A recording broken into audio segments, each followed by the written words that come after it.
Selamat pagi semuanya. Om Swastiastu. Selamat datang di Panseni, pertemuan akhir pekan seni episode Ngerujak. Bersama saya Tini, asli Bajang dari Demule. Dan kali ini kita akan berbincang-bincang asik dengan bintang tamu kita yang sudah pasti teman-teman tahu semua ya. Dan sebelumnya saya akan memperkenalkan dulu, kita di sini ada pendukung-pendukungnya. Yang pertama ada pemerintah Desa Demule. Kita juga didukung oleh Desa Adat Demule, anggota Seke Truno Murdacita Desa Adat Demule, dan pastinya Kementerian Kebudayaan dan Pendidikan yang sudah memberikan kita kesempatan untuk mengajak para pemuda dalam pengembangan kebudayaan. Nah, pada pagi hari ini sudah berdiri di samping saya bintang tamu kita yang penuh inspirasi dan juga memiliki karya yang luar biasa dan penuh filosofi di setiap karyanya. Mari kita sambut Bli Marmar Herayukti. Selamat pagi Bli Marmar. Pagi. Selamat datang di desa kita sekali lagi. Bagaimana kesannya Bli untuk baru sampai di desa ini? Luar biasa. Terima kasih. Ini hal yang nggak pernah saya temuin lagi di Denpasar. Semoga tetap seperti ini ya. Iya, semoga tetap seperti ini. Tentunya dengan buah pikiran Bli nanti yang kita diskusikan Bli ya. Mungkin kita langsung saja semeton kita perkenalan dulu. Yang pertama itu kita agar lebih mengenal lagi sosok siapa sih Bli Marmar sebenarnya. Dari yang pertama itu nama lengkapnya Bli Putu Marmar Herayukti. Lahir di Denpasar, juga tinggal di Denpasar, lebih tepatnya di Banjar Gemeh, Desa Adat Puri Kanginan. Dauh Puri Kangin. Desa Adat Denpasar. Desa Adat Denpasar. Oh ya, Desa Adat Denpasar. Dauh Puri Kangin itu kelurahan saya. Kelurahannya, oke. Jadi seperti itu semeton, dan juga kita bisa tahu seperti yang katakan sebelumnya, Bli Marmar merupakan sosok seniman yang memiliki karya-karya luar biasa dan tentunya penuh filosofi seperti karya ogoh-ogohnya, tato maupun lain sebagainya. Dan yang saya tahu juga Bli Marmar ditunjuk sebagai bendesa ya Bli ya? Bukan, saya itu klien adat. Oh, klien adat. Ya. Klien adatnya bahkan di usia yang sangat muda sudah menjadi klien adat Bli ya. Pasti tentunya itu karena karya-karyanya dan juga sudah dipercaya oleh masyarakatnya. Nah, saya dengar Bli di belajar jadi tentang kebudayaan itu secara otodidak ya?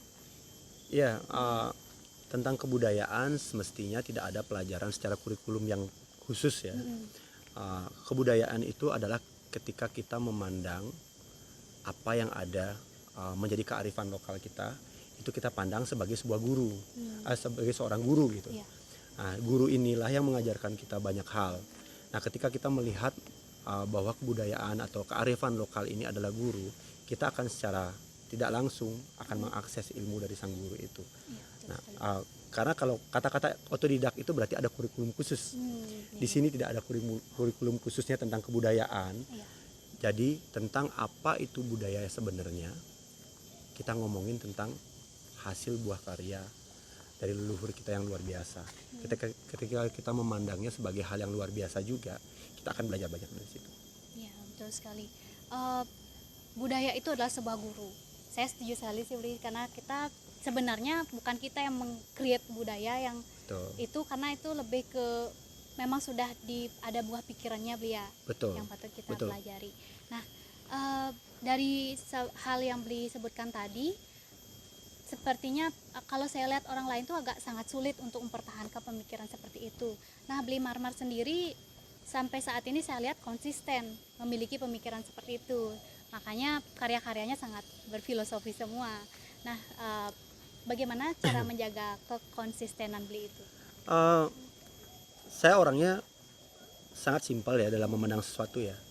Dalam setiap hal itu yang saya pikir itu adalah kita harus menghargai prosesnya. Jadi kenapa saya konsisten dalam setiap hal yang saya katakan. Kalau saya belum mengerti, saya nggak katakan. Itu sebenarnya yang membuat saya konsisten. Dari baliknya konsisten itu ada keyakinan. Ada keyakinan itu muncul karena kita paham. Setelah paham kita bicara karena kita yakin. Setelah itu jangan takut untuk evaluasi. Itu adalah evaluasi sendiri, itu adalah sebuah hal yang konsisten yang harus dilakukan setiap orang. Nah, itu yang saya lakukan setiap hari, setiap saat. Jadi sepanjang saya melakukan sesuatu, di balik kata-kata konsisten yang saya lakukan itu, saya selalu mengucapkan pada diri saya, terus tumbuh untuk lebih sadar dan mengetahui di mana celah kita, di mana kekurangan kita, dan lebih cepat kalau kita sadar akan lebih cepat untuk mengevaluasi. Mungkin itu yang disebut orang konsisten ya, dengan definisi konsisten yang sebenarnya yang saya tidak sengaja lakukan. Iya. Gitu. Maksudnya itu tetap dilakukan setiap saat dia, bukan Betul. hanya baru sekarang kita paham, selanjutnya evaluasi, setelah itu merasa puas, jadinya Lupa, tidak dilakukan ditinggalkan. lagi. Iya, benar. Jadi hal baik harus tetap dipertahankan. Dari Ya. setiap hal yang kita lakukan pasti ada baik buruknya. Nah, evaluasi itu tugasnya membuang yang buruk dan menerima yang baik lagi untuk masuk lagi memperkuat yang baik tadi. Ya, betul sekali. Gitu. Betul sekali. Saya untuk di sini juga masih belajar tentang hal itu, Lia. Mungkin karena biasanya sih pemuda itu banyak terpengaruh, Li, kalau dari saya pandang, cara saya lihat, awalnya memang semangat sekali untuk Ya. ikut apa, lalu setelah evaluasi semangatnya mulai menurun karena udah banyak terpengaruh. Oh, ada sosial media misalnya, terpengaruh ada teman-temannya yang tidak semua ikut seperti itu. Jadi hal itu terkait dengan tema kita juga. Ya. Kenapa kita mengangkat pemuda berkarya dan berbudaya. Oke. Nah, itu Menarik. sangat pemuda saat ini memang sih banyak yang berkarya, Beli ya. Ya. Tapi bagaimana Beli memandangnya saat ini, karya-karya dari pemuda saat ini dan juga yang tentunya berkaitan dengan budaya. Menurut Beli dari tema itu bagaimana? Kalau tadi kan kita bilang kita lagi belajar, saya pun lagi belajar. Semua orang di dunia ini tidak akan berhenti belajar, termasuk saya.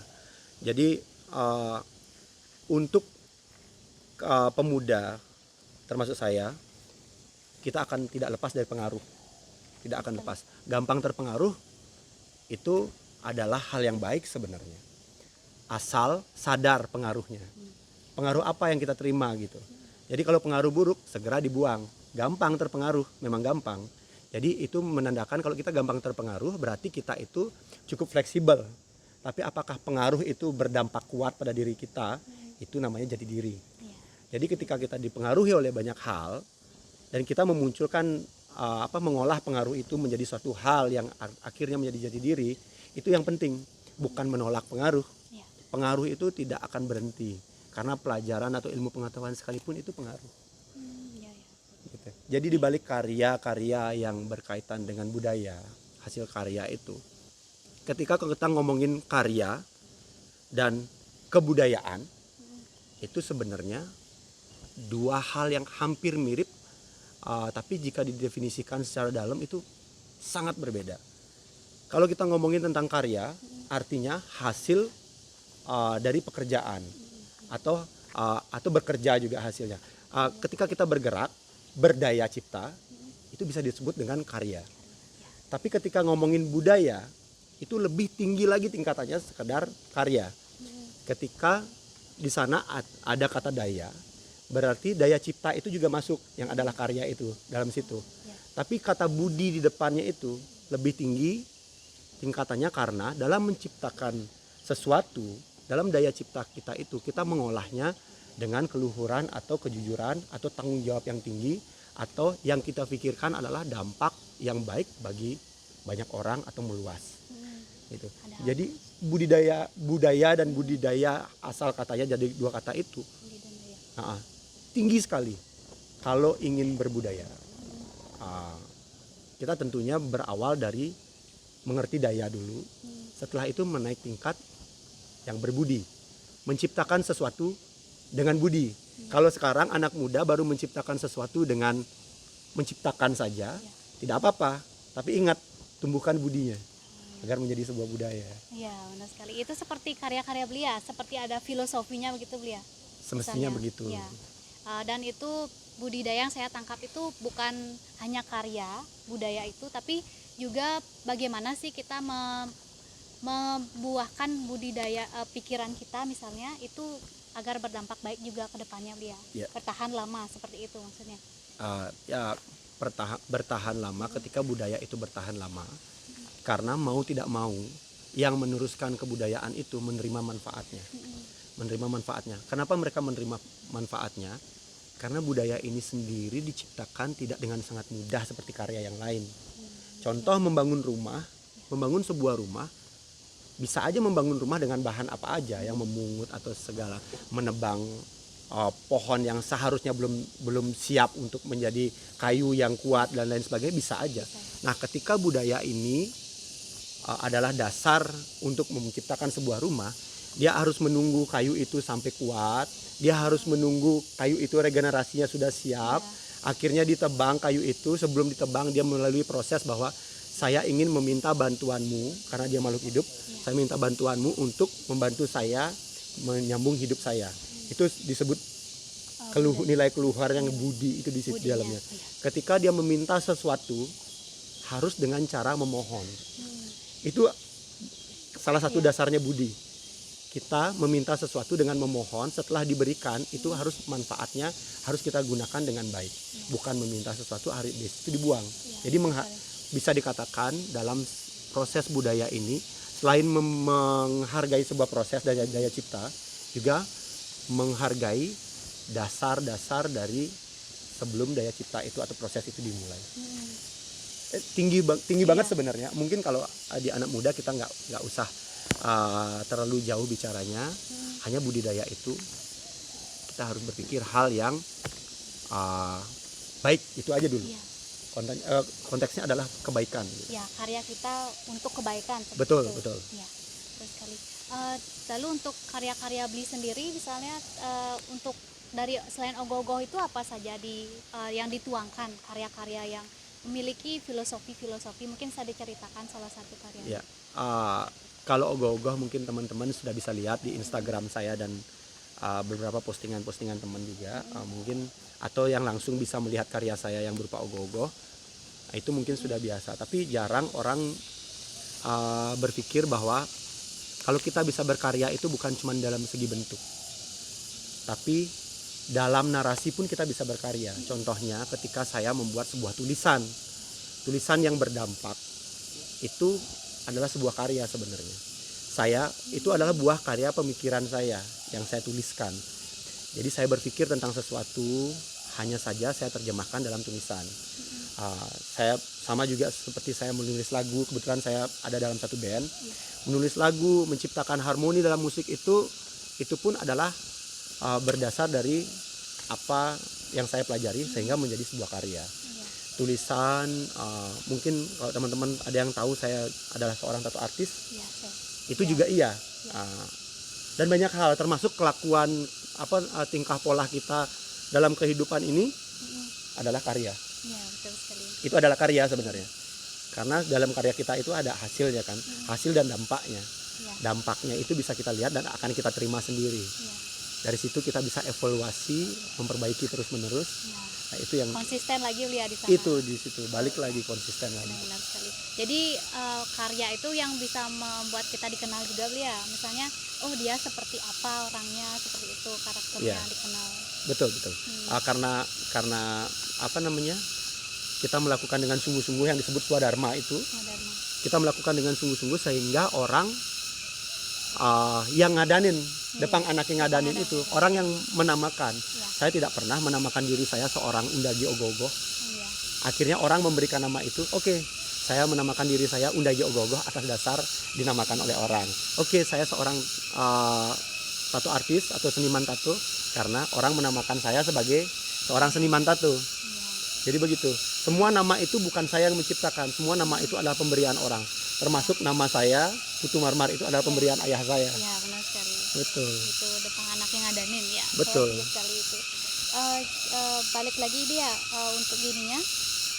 Dari kebudayaan, memang sih itu sangat dalam sekali lihat. Tapi kita itu di Bali kan dikenal sebagai benar-benar memiliki budaya yang unik. Saya mendengar dari teman-teman dari luar juga, setiap mendengar Bali pasti saya sudah digaung-gaungkan, saya itu seniman seperti itu. Tapi menurut Bli sendiri, seberapa paham sih kita sebagai orang Bali tentang kebudayaan kita sendiri yang budi dan daya yang Bli katakan tadi? Sebenarnya tentang Bali ini mempunyai kebudayaan yang unik. Saya setuju, tapi tidak sepenuhnya seperti itu. Karena kebudayaan yang unik ini bukan hanya milik Bali. Di pulau-pulau lain, provinsi lain di Indonesia ini semuanya adalah orang-orang berbudaya. Saya yakin orang-orang di seluruh Nusantara atau seluruh Indonesia ini yang sekarang ini adalah orang-orang yang berbudaya. Hanya saja tidak banyak yang menghargai budaya itu sehingga menganggap mereka sebagai guru. Banyakan orang menganggap kebiasaan orang lain sebagai budaya dan diadopsi sebagai budaya baru. Padahal budaya yang sebenarnya adalah hasil daya cipta dengan luhur milik kita sendiri.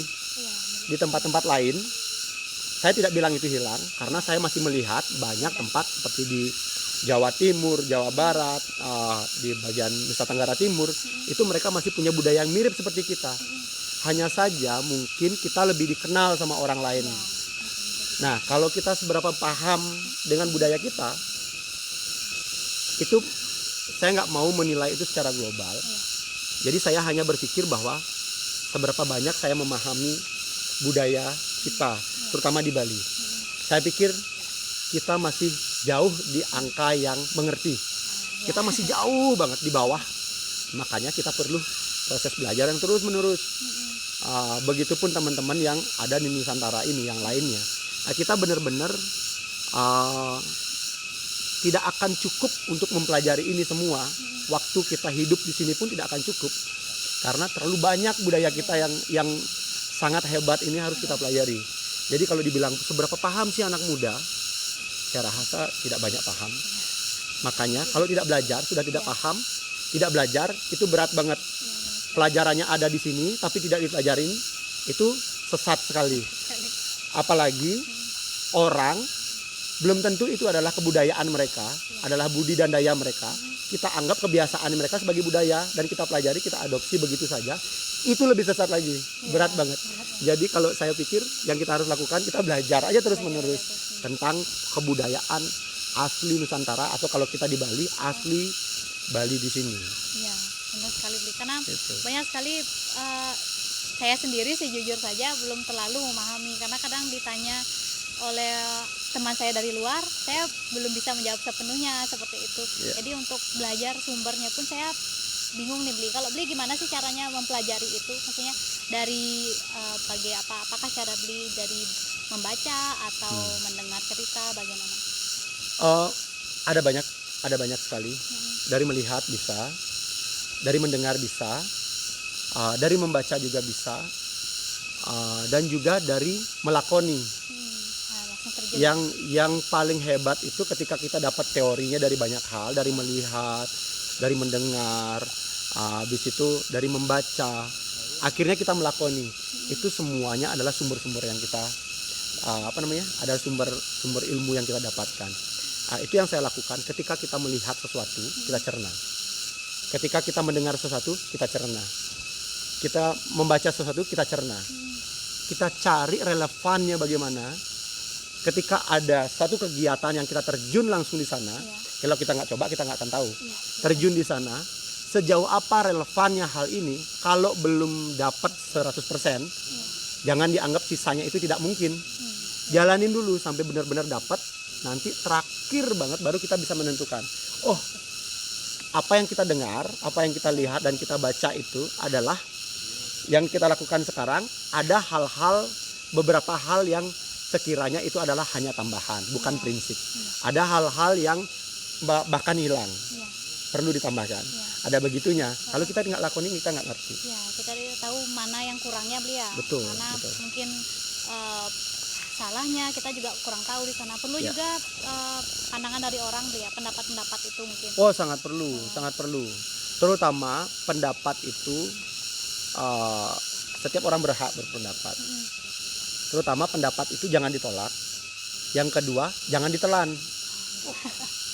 Jangan ditolak dan jangan ditelan. Seperti kalau saya menganalogikan, kalau kita melihat bebek, sepertinya bebek itu makan segala macam yang kotor. Dia makan dari lumpur, makan aja sembarang. Dia tidak menelan semuanya. Yang dia telan hanya hal yang baik saja. Ya, makanya kalau itu angsa itu dianggap dari kawanan bebek yang paling tinggi. Karena begitu cara makannya. Nah, makanya dia di bawahnya ilmu pengetahuan, kendaraannya Dewi Saraswati.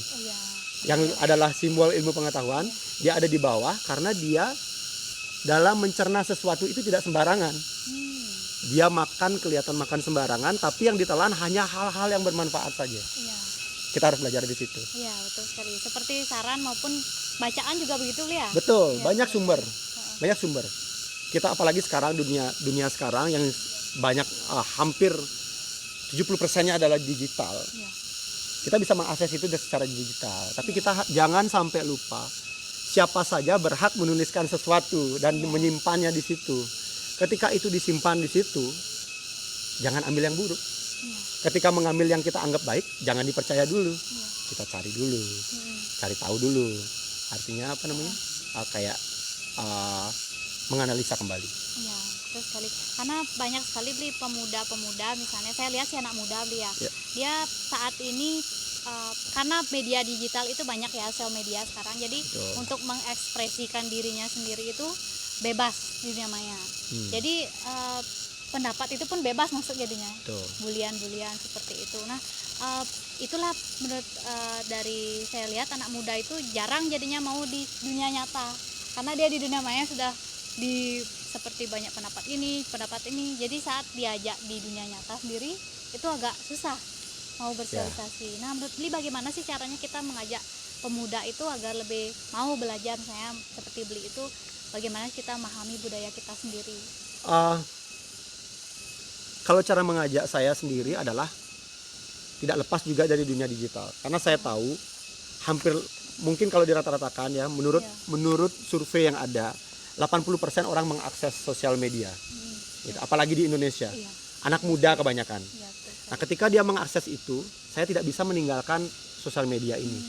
Karena apa yang saya lakukan di kehidupan nyata harus saya share di sosial media. Sehingga mereka melihat. Dan cara saya mengajaknya adalah mencontohkan. Mencontohkan, bukan hanya mengajak dalam bentuk omongan saja. Saya mencontohkan ketika saya bicara tentang apa, saya mencontohkan hal itu. Sehingga mereka yang mungkin tidak berkesempatan untuk melakukan langsung, paling tidak mereka punya di dalam pikiran mereka pernah menyimpan bahwa saya ataupun yang lainnya itu pernah melakukan hal ini. Dan ini satu ketika mereka berkesempatan, kita nggak bilang digital ini langgeng, tidak ada yang langgeng. Yang langgeng ini yang dunia nyata ini. Dunia digital itu, dunia virtual itu tidak akan langgeng. Tidak akan langgeng. Nanti saat itu hilang, jangan sampai mereka tidak punya ilmunya. Mereka harus punya ilmunya untuk di kehidupan nyata ini. Memang kehidupan nyata untuk sekarang ini kayaknya agak sedikit berat untuk dilakukan buat mereka. Karena mereka mungkin latihannya tidak seperti itu. Tapi saya yakin kalau kita sebutin terus menerus, mereka akan coba. Apalagi di masa sekarang ya, banyak kegiatan yang bisa dilakukan. Banyak banget yang bisa dilakukan. Inilah momennya sebenarnya. Itu seperti kegiatan tapak karonya itu Beli ya. Beli kan share di Facebook, di YouTube channelnya bagaimana sih caranya pengembangan tapak karo itu. Jadi kita juga menyatu dengan alam. Jadinya seperti yang Beli bilang, kita adalah bagian dari semesta. Ya. Nah, bisa diceritakan sedikit Beli untuk bagaimana sih program tapak karonya itu yang bisa kita ajak agar kita tetap menggunakan media digital, tapi tetap kita punya ilmunya untuk di dunia nyata. Di dunia digital itu tidak semuanya buruk. Ada beberapa hal seperti yang saya bilang, itu banyak banget yang bisa diambil dari situ. Saya banyak juga belajar dari situ, dan yang paling penting itu adalah belajar di dunia nyata. Ketika saya melihat di situ itu ada yang saya ambil di digital itu, saya ingin belajar menanam nih. Saya menggunakan fasilitas yang ada, internet dan lain sebagainya, untuk mencari sumber yang nyata. Contohnya, ketika saya ingin belajar menanam, siapa sih yang kompeten tentang ini? Saya cari namanya, alamatnya dan lain sebagainya. Saya datangin orangnya secara nyata. Bukan saya membaca artikel yang orang tuliskan tentang dia atau dia menuliskan tentang dirinya. Mungkin saya nggak akan dapat 100% yang bagus dari situ. Saya datang langsung ke orangnya. Saya minta izin, boleh nggak saya belajar langsung? Ketika dia bilang boleh, itu sangat baik sekali. Jadi kita nggak akan melihat bacaan mereka itu sebagai ilmu pengetahuan yang benar-benar yang bisa kita terima langsung. Lebih baik datang ke orangnya. internet memudahkan banyak hal kok. Iya, Kita betul untuk sekali. ketemu siapa aja itu sangat mudah. Iya. Ketika kita paham gunanya. Itulah Iya. gunanya sebenarnya.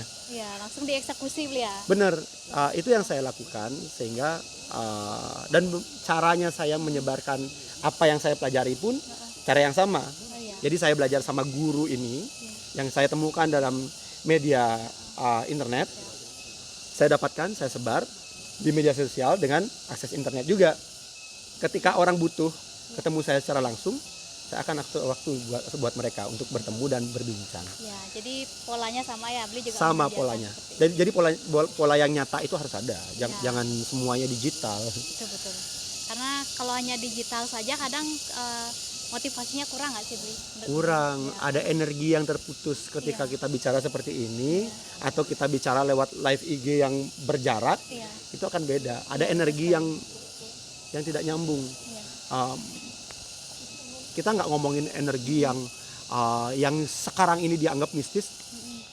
Contoh aja, orang memegang tangan kita bersalaman, itu udah menyalurkan sebuah energi. Sama berbicara sambil menatap mata, itu beda sekali dengan orang yang bicara lain-lain dan lain sebagainya gitu. Iya, betul Itu sekali. beda banget. Jadi lebih baik ketemu langsung di dunia nyata beli ya, biar kita Iya. tidak hanya terpaku pada media digital saja. Betul. Sekali. Nah, dari beli sendiri bisa diceritakan sedikit tentang tapak karenya itu beli, karena saya tertarik sekali itu gerakan gerakan ketahanan pangan dari pekarangan rumah. Nah, Karang itu, alit ya. Karang alit ya. Itu bagaimana bikinnya? Pak Tapekara itu sebenarnya itu adalah yang saya lihat itu adalah problem di perkotaan. Terutama saya kan tinggal di Jedung kota. Iya. Kita nggak punya lahan. Iya. Menanam dari tinggalkan. Orang nggak ngerti. Bahkan yang parah lagi, anak-anak kecil atau anak muda sedikit sekali tahu tentang jenis tanaman. Padahal di kehidupan kita, semua sumber kehidupan itu banyaknya dari tanaman. Termasuk kita kalau ngomongin tentang kesehatan, protein dan sampai obat-obatan sekalipun itu tumbuhnya di tanaman. Tapi kenapa kita nggak tahu tentang tanaman? Nah, ini bahaya. Iya. Bahaya menurut saya nanti ketika 20 tahun ke depan, anak-anak saya ketika ditanya, kamu tahu tomat? Tahu. Bagaimana bentuk tomat? Dia bawa botol saus. Itu kan bahaya banget. Dia nggak tahu pohon tomat seperti apa, buah tomat seperti apa. Itu bahaya banget. Iya. Dan rasa asli tomat mereka nggak tahu. Nah, itu yang pertama. Yang kedua, dalam masa ini, apalagi masuk masa mulai dari bulan Maret kemarin, kita sampai sekarang, ada masa yang kita nggak bisa kemana-mana, yang disebut pandemi sekarang ini, kita nggak bisa kemana-mana. Di kota itu berasa banget orang-orang banyak yang harus berhenti bekerja. Secara ekonomi mereka mengalami keruntuhan. Secara kegiatan mereka terbatas sekali. Iya, karena tempatnya juga ya. Iya, semuanya terbatas. Jadi mereka harus berpikir hal yang lain. Stres pasti ada. Pasti ada. Ketika mulai menanam, stres itu mulai berkurang karena ada kegiatan yang mempergunakan rasanya tidak untuk kecemasan. Gitu kan? Iya, Yang kedua, dari yang dia tanam itu dia akan menuai hasilnya. Saya nggak bilang 100% kebutuhan dapur bisa dari Tapekara ya, karena melihat lahan dari perumahan yang ada di Denpasar itu sangat kecil. Mungkin 1 meter kali 2 meter atau secara vertikal itu hanya 25% maksimal. Cuman sangat membantu di era sekarang ini dan untuk seterusnya pun sangat membantu. Jadi untuk kebutuhan dapur kita menanam sendiri dan kita tahu kualitas makanan kita seperti apa. Itu sebenarnya dasar pertamanya saya membuat Tapekara itu. Dan Tapekara itu saya ambil dari 2 kata. Tapa dan kara. Tapa itu adalah pengolahan energi, pengelolaan energi. Ya, seperti orang bertapa. Kita punya energi nih, kita kelola dengan baik. Alam punya energi, kita kelola dengan baik. Matahari dan lain sebagainya, semuanya berenergi, kita kelola dengan baik. Apa yang dipakai mengelola adalah kara. Kara itu adalah tangan. Ya kan? Kara itu tangan dan kara itu adalah benih. Jadi kita menggunakan energi alam untuk menanam benih dengan tangan kita. Wah, Itu sebenarnya ternyata filosofinya sangat luar biasa ya beli ya. Jadi Tapekara itu saya kira itu sebuah kepanjangan seperti itu. Maksudnya belum mendalami bahwa itu filosofi di baliknya. Nah, banyak sekali sih yang kita dapatkan dari yang dibahas dari tadi. Nah, untuk mengajak pemuda menurut Bli apa sih yang menghalangi kita pemuda itu kurang mau memahami, jadi kurang mau ikut terjun di melakukan secara langsung seperti Beli Marmar itu. Apa sih kendala-kendala yang kita hadapi dan dampaknya mungkin ke depannya kalau masih pemuda tidak paham dengan budaya kita sendiri? Pemuda tidak apa-apa untuk belum menjalankan, menurut saya wajar-wajar aja. Saya juga pernah berusia belasan tahun. Saya pernah di bawah 25 tahun. Jadi untuk tidak bisa menjalankan itu wajar saja. Tapi untuk tidak mau belajar tentang itu jangan. Harus mau mendengar dan mau mempelajari walaupun belum dilakukan secara masif atau besar gitu, atau mencurahkan semua yang dia punya untuk itu. Memang wajar. Pemuda masih suka bersenang-senang, masih suka bergaul dan mencari dan terus mencari. Tapi jangan sampai tidak mau mendengar.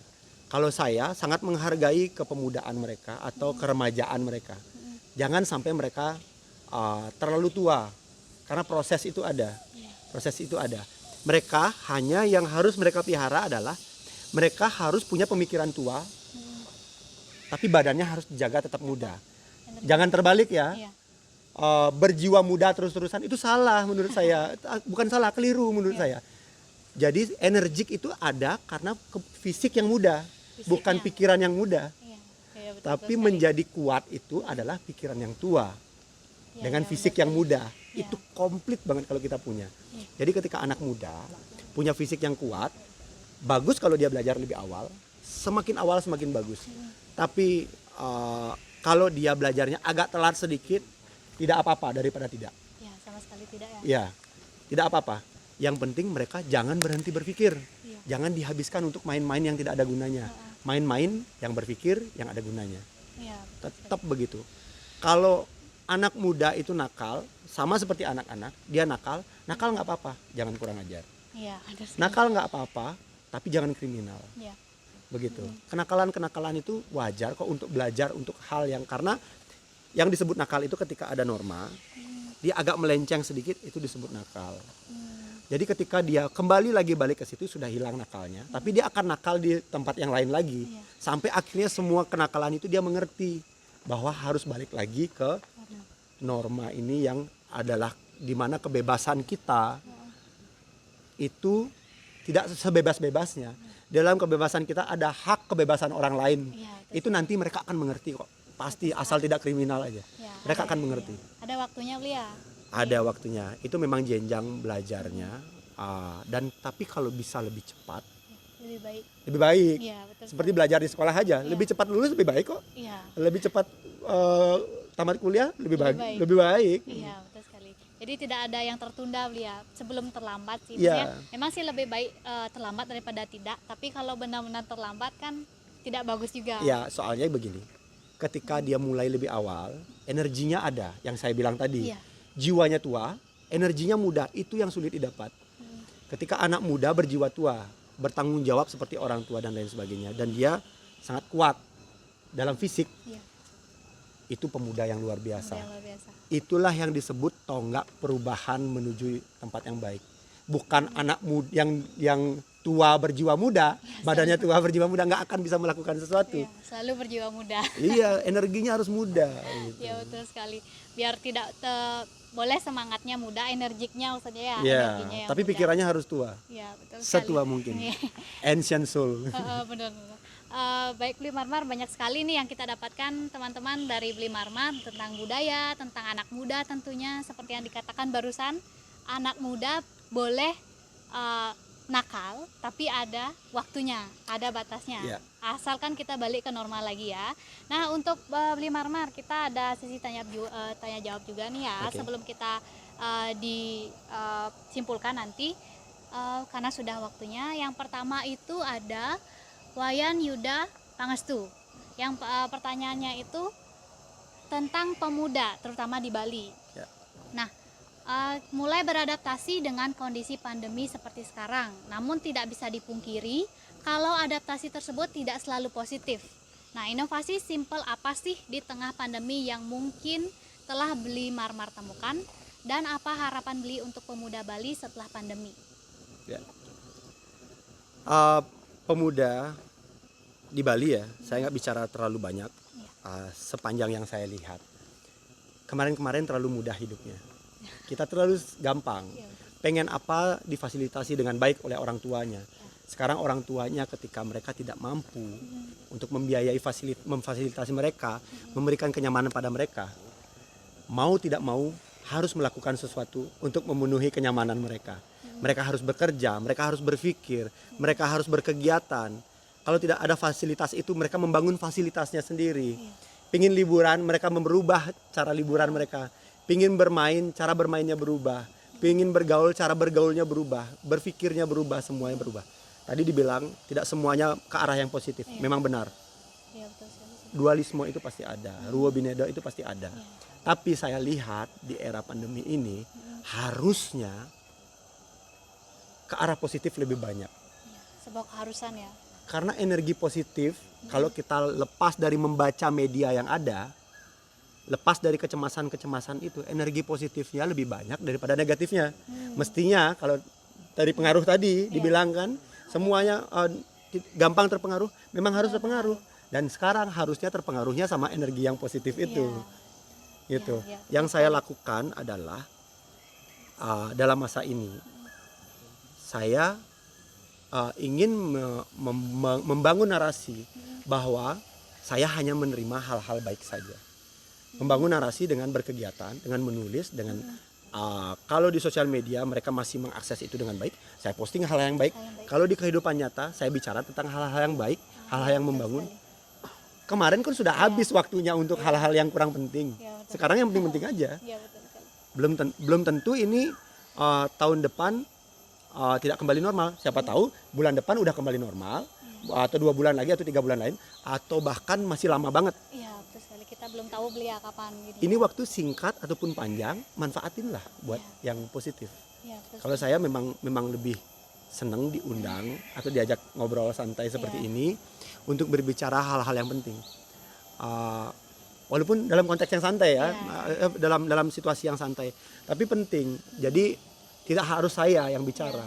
Teman-teman yang lain ketika kita bicara sekarang, besoknya apa yang saya dapat di sini, saya akan bicarakan sama teman-teman saya di rumah. Di sini pun begitu, semuanya menyebar sehingga tidak terputus di sini. Mungkin itu yang saya lakukan dan selalu begitu. Selalu begitu ya. Seperti yang beliau lakukan tadi juga langsung aksi nyatanya beliau. Kalau memang bisa perlu bantuan ya kita langsung ke sana. Betul. Langsung berinteraksi secara langsung ya. Betul. Jadi yang kita sebarkan itu yang bisa saya simpulkan dari jawaban tadi itu bahwa kita harus bukan cemas dari media-media itu. Jangan nerima kecemasannya, tapi hal positifnya. Apa sih yang bisa kita lakukan? Jangan lakukan kegiatan yang positif, jangan terlalu terpaku pada apa yang diberitakan di media. Seperti itu ya teman-teman. Mungkin ada pertanyaan lagi? Oke, tunggu sebentar, saya ambil dulu. Langsung pertanyaan di sosial media beli ya? Boleh. Jadi ini dari Peggy Andika. Nah, Om Swastiastu beli mau bertanya. Swastiastu. Di masa pandemi seperti sekarang ini, segala aktivitas di kehidupan sangat-sangat dibatasi. Nah, kalau mau ngomong-ngomong soal budaya dan tradisi, jika dilihat susah dijalani. Kalau menurut Bli, gimana pandangan Bli agar kita bisa tetap menjalankan tradisi dan budaya dan tetap bisa berkarya di masa pandemi seperti ini? Ya. Kalau tradisi itu kan nggak kekal ya.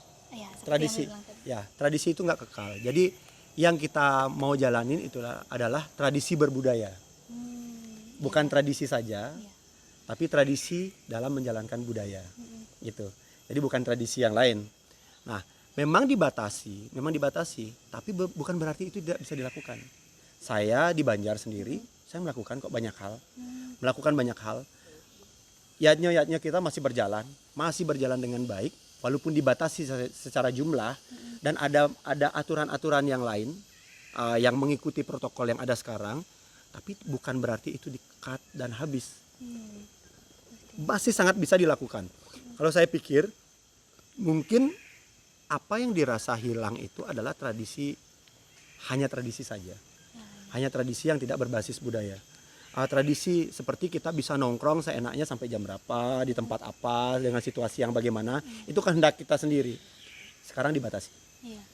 Begitupun kegiatan-kegiatan yang lain. Tapi kalau tentang budaya, saya pikir, wah justru banyak. Masih Selama ada. ini kita hanya menjalani, mungkin sekarang dalam keterbatasan ini, menjalaninya lebih sedikit mengeluarkan tenaga, belajarnya yang lebih banyak. Iya. Kalau dulu menjalaninya lebih banyak, belajarnya lebih sedikit. Iya. Nah, sekarang hanya polanya aja agak sedikit berubah, Iya. tapi sebenarnya banyak. Contoh semuanya, saya kemarin baru aja memposting siapa yang kangen ngerupuk. Iya. Banyak sekali yang merespon, saya beli saya. Begitupun dengan saya bertanya, sehingga jawabannya tidak hanya saya, Iya. jadi banyak orang. Saya tidak membicarakan tentang bagaimana kita harus mengarak ogoh-ogoh dan lain sebagainya. Suasana ngerupuk itu hanya kita kangenin. Kalau sudah kita kangen, suatu saat ketika itu terjadi, kita akan memaknai ngerupuk dengan benar, Terus sekali. dengan baik, Iya. dengan seksama dan dengan basis budaya Iya, itu, karena budi kita dan sudah daya. belajar ya beli ya maksudnya. Betul, Iya. betul. Jadi ada pentingnya juga kangen. Iya. Kalau nggak kangen nanti sembarangin, sama Iya, seperti pacaran aja kan. Oh, iya. Kalau udah setiap hari ketemu, Bosan berantemnya lebih banyak daripada sayang-sayangannya. Iya, betul Coba sekali. kalau sudah jauh, udah makan belum atau apa gitu. Iya. Itu kata-kata udah makan belum aja nyenengin banget. Iya, benar-benar. Apalagi ketemunya cuman sebulan sekali atau seminggu sekali, itu Iya. nyenengin banget kan. Ya, makanya yang LDR kadang lebih langgang lu ya. Oh enggak juga. Enggak ya? Oke, oke. Jadi benar rasa kangen itu emang perlu sih menurut Penting, saya penting. juga setuju itu. Bli. Penting. Penting sekali karena kita merasa waktuku tidak banyak untuk melakukan hal itu seperti Betul, itu. Jadi betul. kita bisa lebih memaknai. Ketika nanti ada waktunya, Iya. wah jangan sembarangan nih. Iya. Nih langka nih Iya, gitu. betul sekali. Betul begitu nanti. Ya, betul sekali. Jadi yang bisa saya tangkap ya Bria dari jawaban tadi bahwa untuk tradisi itu tetap kita bisa jalankan, tapi yang berbudaya, yang Iya. memang ada budidaya dan bermakna untuk kita semua. Jadi Bisa. yang memang hanya tradisi terbentuk dari gaya hidup mungkin tidak bisa kita lakukan saat ini, tapi Iya. tradisi yang bermakna seperti yadnya itu memang kita bisa tetap lakukan. Ya. Dan untuk yang kita lakukan di masa pandemi ini tentunya pasti harus belajar. Betul. Waktu kita belajar seperti yang tadi, itu adalah hal positif yang kita lakukan. Mempelajari kembali bagaimana budaya kita, apa yang kita lakukan selama ini, itulah yang bisa kita lakukan di masa pandemi ini. Nah, untuk selanjutnya dari Deuda, ngomong-ngomong soal budaya, kalau menurut pendapat Bli, bagaimana sih caranya agar pemuda kita bisa mempertahankan budaya kita yang sudah dimakan oleh budaya luar? Nah, mungkin dimakan ini maksudnya bercampur ya atau Gimana bagaimana? tadi pemuda kita? Pemuda kita bisa mempertahankan budaya yang sudah dimakan oleh budaya luar. Caranya gampang. Pelajari budayanya. Ya, kembali lagi ke sana, Bli ya. Ya apa yang harus kita pertahanin, orang paham aja tidak. Oh iya, betul sekali. Jadi seperti memperjuangkan sesuatu yang kita nggak tahu apa itu yang Iya. harus diperjuangkan. Ya, betul sekali. Cara pertamanya pelajari. Hmm, Dipelajari, tidak perlu dipertahankan banyak-banyak. hmm, Dipelajari, dilakukan, cerna yang baik, lakukan dengan baik. Seperti sebuah gudang buku, iya. budaya kita ada banyak banget. Ketika kita mengambil buku yang A, digunakan untuk kepentingan yang A, bukan untuk yang B. Iya. Kalau ngomongin tata busana, jangan ngambil buku tata boga. Iya, Gitu. beda. Nah, jadi ketika kita pelajari itu udah mempertahankan budaya itu. Dan ajak teman-teman yang belum mengerti. Jangan sok pintar di depan teman-teman. Iya. Karena ini ada cara pandangnya orang kita ketika kita memberikan informasi sama teman, kita dianggap menggurui. Padahal semua hal juga guru, termasuk anak-anak. Iya. Kalau kita melihat anak-anak, itu pun guru sebenarnya adalah dasar pelajaran buat kita. Ketika kita dewasa melihat anak-anak, belajar menjadi orang tua. Iya, betul Kan sekali. begitu. Iya, betul. Itu semuanya guru sebenarnya. Nah, dengan pola pikiran orang-orang yang di kita, kebiasaan kita kemarin-kemarin, menganggap ketika informasi itu datang adalah orang menggurui. Jangan anggap guru itu jelek. Iya. Dirubah dulu Iya. bahwa guru itu baik. Semua guru itu baik. Tapi pelajaran yang diberikan oleh guru itu mana yang bisa dicerna. Iya, betul. Dengan mempelajari itu, nggak usah ngomongin pertahanan tentang budaya dengan takut sama budaya orang masuk. Iya. Biarin mereka masuk tapi jangan diterima, udah selesai. Iya, betul sekali. Ya kan? Yang bahaya itu ketika dia tidak masuk, kita menarik Iya. dia untuk kesini dan kita terima. Atau dia masuk tapi kita terima dengan baik, dengan tidak mencerna. Iya. Ayo ambil aja semua, itu yang bahaya tanpa mempelajari budaya kita. Iya. Kalau sudah pelajari dan kita sudah paham budaya kita, biarin aja. Ada budaya lain masuk ke sini, nak melalui kan. Iya, Nah cuma nak melalui kan, ada senang udah, Iya. nak cuma melalui kan memiliki. Iya, Kan? benar-benar. Gitu. Yang penting kita tidak terpengaruh, maksudnya tidak terpengaruh secara total oleh budaya itu, Blia. Hanya Biasa melihat, memperkaya diri kita bahwa ada orang yang mempunyai kebudayaan seperti ini. Kita punya nggak? Oh ternyata kita lebih besar daripada ini. Udah nggak usah. Ada satu hal, kita belum punya nih yang seperti ini, tapi kita butuh nggak? Iya. Oh ternyata kita butuh. Boleh kok bikin budaya, asal iya. ada kata budi Ya, dan daya budaya, itu. benar. Asal ada budinya. Kalau tidak ada budinya, bukan budaya. Bukan budaya. Oke, tentunya itu untuk kebaikan ya, yang baik-baik saja kita tangkap. Betul, Itulah budinya di sana. Jadi itu jawabannya yang bisa saya simpulkan adalah kalau kita kembali lagi belajar, kita mempertahankannya itu dengan belajar. Nah, kita bisa di sana juga boleh melihat budaya orang yang datang kemari, asalkan kita bisa melihat apa sih kelebihan budaya itu, apa sih kekurangannya. Nah, mungkin yang kelebihannya bisa kita, kebaikannya bisa kita lakukan juga, dan yang keburukannya ya sudah ditolak, jangan diterima seperti itu ya. Dan di sisi lain juga kita bisa berargumen, Blia, nanti misalnya kalau kita udah paham budaya, kita bisa berargumen, oh kita begini loh sebenarnya budaya itu, kamu nggak tahu, kayak gitu. Ya, ketika orang sebenarnya tidak ada orang yang berhak meremehkan budaya kita, Iya, betul sekali. kan? Dan tidak ada orang yang memiliki kekuatan untuk meremehkan budaya kita. Sekalipun dia mengucapkan kata-kata yang meremehkan budaya kita, dia tidak cukup kuat untuk menghabisi budaya kita. Iya, betul. Kecuali kita tidak mau belajar budaya kita, Iya, betul atau kita sendiri yang meremehkan budaya kita. Contoh, tapi memang ada usaha-usaha dari dulunya yang membuat kita akhirnya menganggap budaya kita itu tidak kuat. Contoh, kalau kita menganggap nih, bangunan-bangunan yang ada di sekitaran Nusantara ini, sepanjang kepulauan Indonesia ini, maaf nih, mereka selalu mengkaitkan ketika ngomongin Borobudur, mereka mengkaitkan bahwa ini adalah kebudayaan Buddha. Ngomongin tentang Prambanan adalah kebudayaan Hindu. Seolah-olah bangsa kita ini, bangsa Indonesia yang ada orang Jawa, Bali, NTT dan lain sebagainya, ini adalah bangsa yang nganggur, cuman menunggu ada agama masuk, ada kebudayaan lain, terus menonton sehingga terjadi hal seperti itu. Itu jelas-jelas hasil budaya orang kita, terlepas dari itu peruntukan untuk beragama Hindu, beragama Buddha atau beragama yang lainnya. Itu asli budaya kita. Jangan salah menilai sehingga itu kita pikir ada produk orang lain yang kita terima di sini, kita dibangun di sini. Bukan, itu produk kita. Seperti bangunan yang ada di tempat kita, tulisan di tempat kita, sastra di tempat kita dan lain sebagainya, sampai tarian dan lain sebagainya. Jangan salah paham. Iya, betul sekali. Jangan salah paham tentang itu. Itu karya orang Indonesia ya. Asli orang Indonesia, orang kita asli. Itu hasil dari buah tangan mereka dan budidaya mereka. Bagaimana mereka menentukan bentuk bangunan dan peruntukannya seperti apa. Itu hasil budidaya mereka.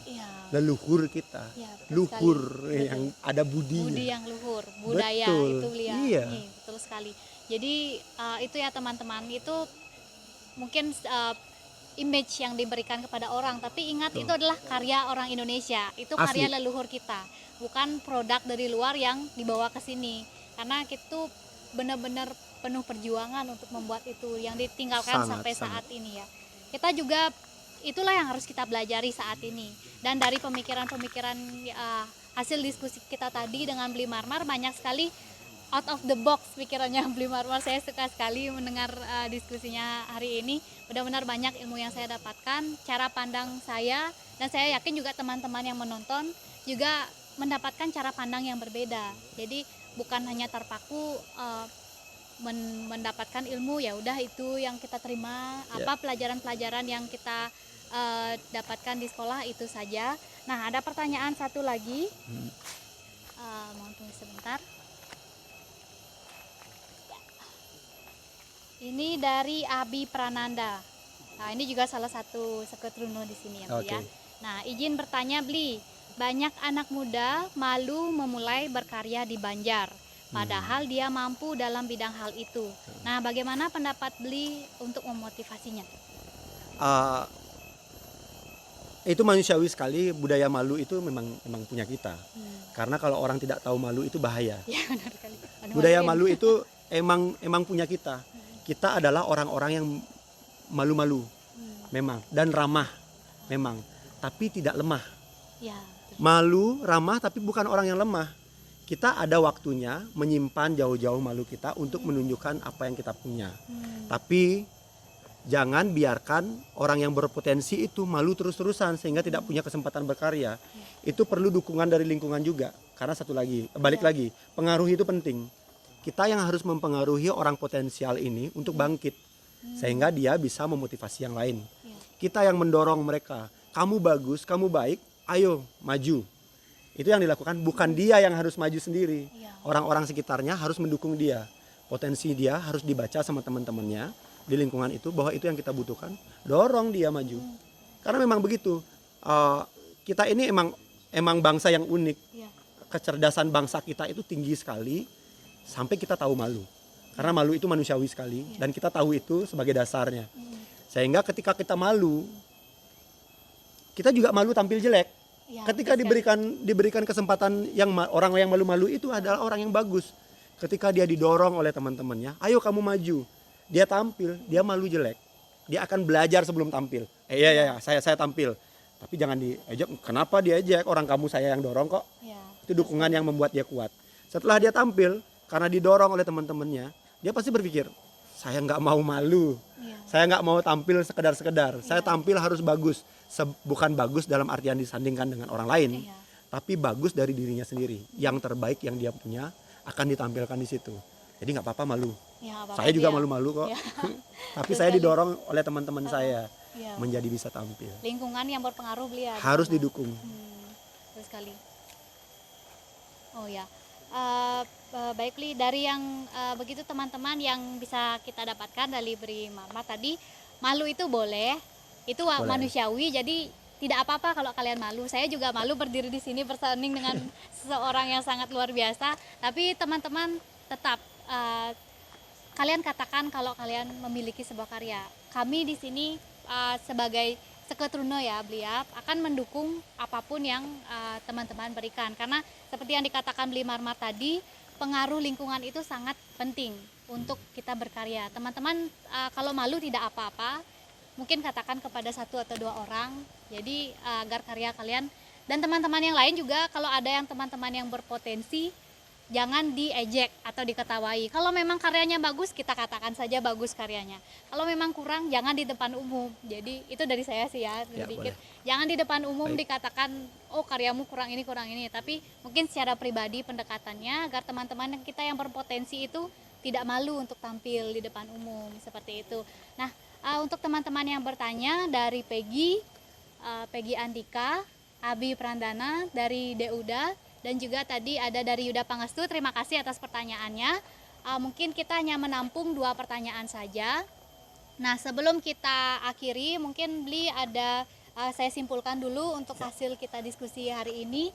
Nah, teman-teman, banyak sekali yang kita dapatkan. Yang pertama itu tentunya tentang tema kita, yaitu pemuda berkarya dan berbudaya. Dari yang kita dapatkan bahwa pemuda itu memiliki peran yang penting untuk mempertahankan budaya kita. Nah, mempertahannya bagaimana? Tentu dengan cara belajar. Filosofi yang kita dapatkan adalah guru. Setiap orang adalah guru yang baik. Kita harus mempelajari semuanya agar kita bisa mempertahankan budaya kita, bisa juga melestarikannya ke depannya, dan juga menyaring mana yang baik, mana yang bisa kita kurangi. Nah, untuk berbudaya sendiri, budaya adalah sesuatu budi dan luhur yang memiliki karya-karya yang memiliki budi dan luhur, yang tentunya bisa memiliki dampak ke depannya bagi orang-orang, bukan hanya sekedar karya namun juga ada nilai filosofinya. Itu dapat dilakukan secara terus-menerus dan juga bisa berdampak kebaikan bagi kita semua, untuk semua orang yang ada di sekitar kita. Nah, untuk yang tentunya kita harus tetap konsisten Blia untuk melakukan semua itu. Nah, untuk konsisten itu dari Bri Marmar sendiri itu melakukannya, yang pertama kita memahaminya, apa budaya kita, apa karya kita, lalu kita meyakini untuk melakukannya. Dan jangan lupa kita selalu melakukan evaluasi setiap apapun yang kita lakukan. Evaluasi itu kita bisa lakukan untuk menilai mana yang bisa kita buang, mana yang bisa kita teruskan, nilai-nilai baik maupun nilai-nilai negatifnya. Nah, terima kasih teman-teman sudah bergabung pada pagi hari ini, dan terima kasih Beli Marmar atas waktunya. Terima kasih sudah diundang. Yeah, terima kasih.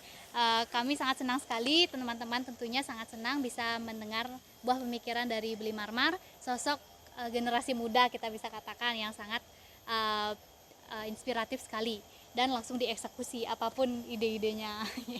Terima kasih Beli Marmar, dan teman-teman jangan lupa kita pertemuan akhir pekan seni tidak hanya berakhir di sini.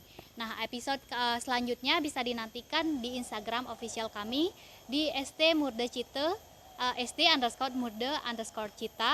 Bisa lihat informasinya di sana. Kita ada kegiatan-kegiatan lainnya yang terkait dengan pertemuan akhir pekan seni, baik dalam seni tari, seni tabuh maupun seni-seni lainnya. Kita akan memahami lebih dalam, mengajak teman-teman untuk mengenal budaya kita sendiri. Nah, terima kasih Beli Marmar. Mungkin bisa kita tutup nanti dengan mengucapkan kita cinta budaya Nusantara. Okay. Baik, mungkin bisa bersama teman-teman bisa dilihat di sana ya.